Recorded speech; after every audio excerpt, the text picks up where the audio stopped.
आप सभी का स्वागत है मेरे इस YouTube चैनल पर। तो आज हम इस सेशन में अर्थ के आधार पे शब्द भेद को जानेंगे। तो अर्थ के आधार पे शब्द भेद के अंतर्गत आने वाले विषयों में जैसे पर्यायवाची शब्द, अनेकार्थी शब्द, एकार्थी शब्द, श्रुति संभिन्नार्थक शब्द, विलोम शब्द आदि अनेक विषयों के बारे में परिचय प्राप्त करेंगे। और नेक्स्ट वीडियो में हम इन सारे विषयों से हम संक्षिप्त परिचय प्राप्त करके इनसे संबंधित हम प्रश्नों का अभ्यास भी करेंगे। और ये सारा टॉपिक का प्लेलिस्ट बना के आपको इसी वीडियो के अंत में आपको दे दिया जाएगा। तो आप बारी बारी इन सारे टॉपिकों पे आप अभ्यास कर सकते हैं। तो चलिए शुरू करते हैं अर्थ के आधार पे शब्द भेद। तो अर्थ के आधार पे इससे पहले वीडियो में भी हम शब्द भेद अनेक आधारों पे बता चुके हैं। जैसे उत्पत्ति के आधार पे शब्द भेद जैसे 4 प्रकार के होते हैं, 5 प्रकार के हैं, जैसे तत्सम, तद्भव, देशज, विदेशी और संकर शब्द। फिर रचना के आधार पे भी हम लोग पढ़ चुके हैं कि रचना के आधार पे शब्द के 3 भेद होते हैं, रूढ़ शब्द, यौगिक शब्द और योग रूढ़ शब्द। हम इस सेशन में अर्थ के आधार पे शब्द भेद को पढ़ने जा रहे हैं। तो परिचय क्या है कि यहाँ पे शब्द का जो भेद है शब्द के अर्थ के आधार पे बांटा गया है। तो जब किसी शब्द का दूसरे अर्थ से तुलना करके समझा जाता है तब उसे हम अर्थ के आधार पे शब्द भेद कहा जाता है। इससे क्या होता है कि इससे भाषा स्पष्ट, सुंदर और प्रभावशाली बनती है। हम अपनी बात को अनेक तरीकों से कह सकते हैं, जिसमें मुख्य रूप से क्या पढ़ना है हमें? पर्यायवाची शब्द, विलोम शब्द, एकार्थी शब्द, अनेकार्थी शब्द, श्रुति संभिन्नार्थक शब्द तथा अनेक शब्दों के लिए एक शब्द शामिल है। तो इनका सही ज्ञान भाषा की शुद्धता और अभिव्यक्ति की क्षमता को बढ़ाता है और ये हमारे प्रतियोगी परीक्षाओं के लिए भी बहुत महत्वपूर्ण है। तो इसके प्रमुख हम इस सेशन में 6 टॉपिक पे कवर करने वाले हैं। वो कौन कौन है? तो पर्यायवाची शब्द है, विलोम शब्द है, एकार्थी शब्द, अनेकार्थी शब्द, श्रुति संभिन्नार्थक शब्द और अनेक शब्दों के लिए एक शब्द। सबसे पहले हम संक्षेप रूप में जानते हैं और कुछ उदाहरण को देखेंगे। इसी तरह से बारी बारी विषयों को भी हम समझेंगे। तो जिन शब्दों का अर्थ समान या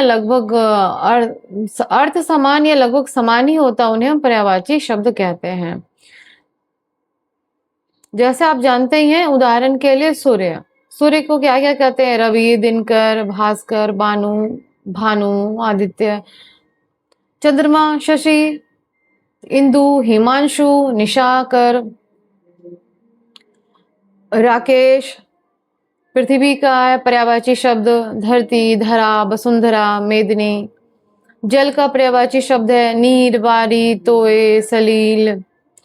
तो सिर्फ यहाँ पे संक्षिप्त रूप में पर्यायवाची शब्द को समझने के लिए यहाँ पे उदाहरण दिया गया है। आगे का वीडियो में हम सिर्फ पर्यायवाची शब्द को कवर करेंगे और उससे संबंधित सारे प्रश्नों को भी हल करेंगे और प्रश्नों के माध्यम से हमें वो सारा चीज याद होते भी जाएगा।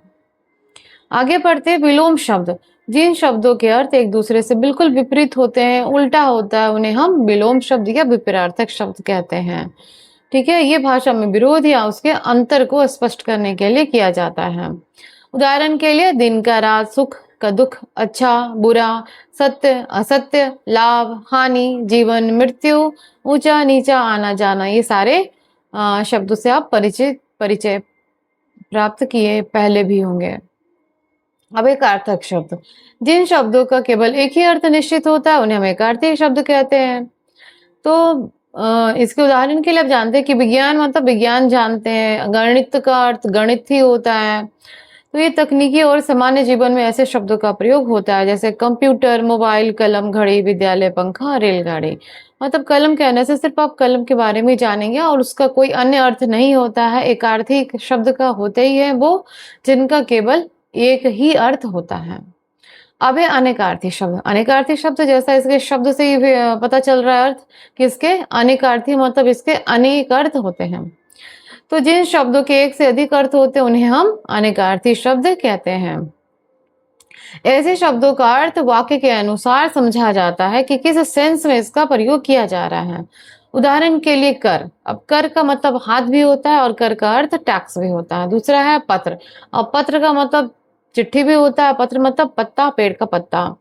फल, फल मतलब खाने की वस्तु, और परिणाम भी होता है। जैसे आप बोलते हैं ना, अगर अच्छे मेहनत करेंगे तो अच्छे फल की प्राप्ति होगी, तो फल यहाँ पे परिणाम के बारे में बोला गया है। और अन्य उदाहरण है जैसे कल, कल मतलब बीता हुआ दिन और फिर आने वाला भी दिन होता है। कुल, कुल मतलब परिवार, कुल मतलब योग्य। अंक, अंक मतलब संख्या, और अंक मतलब गोद, और अंक परीक्षा के अंक भी होते हैं। अब आगे है श्रुति सम भिन्नार्थक शब्द, मतलब जो सुनने में एक जैसा लगे और भिन्नार्थक मतलब उसका अर्थ अलग हो। मतलब जो शब्द सुनने में समान या लगभग समान लगते हैं, लेकिन उसके अर्थ और वर्तनी अलग होते हैं, मतलब लिखने का ढंग उसका अलग होता है, उसे हम श्रुति सम भिन्नार्थक शब्द कहते हैं। जैसे दिन, दो तरह से है, एक में छोटी ई की मात्रा, एक में बड़ी ई की मात्रा है। तो एक दिन में आप जानते हैं कि एक दिन का अर्थ क्या होता है, गरीब, और एक दिन मतलब जो बड़ी की मात्रा है उसका मतलब होता है गरीब, और दिन का मतलब दिवस होता है, और किसी और मतलब और। नीर और नीड़, नीड़ मतलब जल होता है, नीड़ मतलब घोंसला होता है। जैसे मेल और मैल। शोक, शौक, शोक यहाँ पे दुख है, शौक मतलब किसी चीज की आदत, शौक। कुल वंश और कुल किनारा भी है, सूत मतलब धागा। यहाँ पे वाक्यों के साथ प्रयोग करके भी दिखाया गया है। जैसे दिन, दिन बहुत सुंदर है और वह बहुत दीन व्यक्ति है। तो किस तरह से अगर आप हम मतलब वर्तनी अगर आप गलत लिखते हैं तो वहां पे अर्थ भी आपका सीधा उल्टा हो सकता है। और पढ़ो, घर की ओर जाओ, उसने कपड़े का मैल साफ किया, विद्यालय में मेल का आयोजित हुआ। यहाँ पे मैल मतलब क्या हुआ, गंदगी, और विद्यालय में मेल आयोजित हुआ, मेला आयोजित हुआ। अब है अनेक शब्दों के लिए एक शब्द, मतलब यहाँ पे शब्द अनेक आएंगे और उसका एक शब्दों में हम किस तरह से प्रयोग करके भाषा को प्रभावशाली बना सकते हैं और कम शब्दों में अपने भाव को व्यक्त कर सकते हैं। तो जब किसी लंबे वाक्य या अनेक शब्दों के स्थान पर केवल एक शब्द का प्रयोग किया जाता है तब उसे हम अनेक शब्दों के लिए एक शब्द कहते हैं। उदाहरण के लिए है जो कभी नहीं मरता, अमर, जो सब कुछ जानता है, सर्वज्ञ, जो दूसरे का भला करे, परोपकारी, जो सत्य बोलता है, सत्यवादी, जो देश से प्रेम करता है, देशभक्त। तो इस तरह से हमने देखा कि अर्थ के आधार पे शब्द जो है किस तरह से भाषा को अधिक समृद्ध, स्पष्ट और प्रभावशाली बनाते हैं। और इसके अंतर्गत हम अनेक टॉपिक को संक्षेप में पढ़ा, जाना, और इसे नियमित रूप से अभ्यास करेंगे हम।